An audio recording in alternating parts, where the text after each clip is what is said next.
غفار صاحب لاہور سے لکھتے ہیں کہ میرا ایک دوست ہے، وہ اپنا کاروبار کرتا ہے۔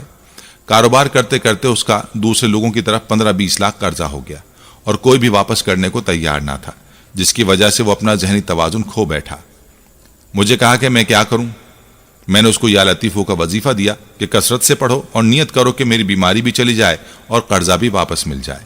اللہ کے فضل سے اب اس کی طبیعت بھی ٹھیک ہے اور قرضے کی واپسی بھی شروع ہو گئی ہے، اور ایسے لوگوں سے پیسے مل رہے ہیں جو قرضہ لے کر واپس کسی کو نہیں دیتے تھے۔ اسی وجہ سے دوست کو بھی اپنی رقم ڈوبتی ہوئی نظر آ رہی تھی۔ دلاور صاحب کراچی سے لکھتے ہیں، ہمارے ایک دوست ہیں، بڑے مخلص ہیں، سیدھے سادے آدمی ہیں اور نہایت غریب ہیں۔ مسجد کی خدمت کرتے ہیں، ان کی صرف 3000 تنخواہ ہے اور ان کے 9 بچے ہیں۔ ایک جوان لڑکی تھی جس کی کہیں بات نہیں بن رہی تھی، پھر میں نے ان کو یا لطیفوں کا وظیفہ پڑھنے کو دیا۔ اس وظیفے کی برکت سے اس لڑکی کا بہت اچھی جگہ رشتہ طے ہو گیا۔ آفتاب صاحب راولپنڈی سے لکھتے ہیں کہ میرا ایک دوست کار ڈرائیور تھا جس پر قرضے بہت تھے، سخت پریشان تھا۔ اس کو یا لطیفوں کا عمل پڑھنے کو دیا گیا، چند ہی دنوں میں وہ خوش نظر آنے لگا۔ پوچھا گیا تو اس نے بتایا کہ قرضہ بالکل ختم ہو گیا ہے، اب الحمدللہ سکھ ہے۔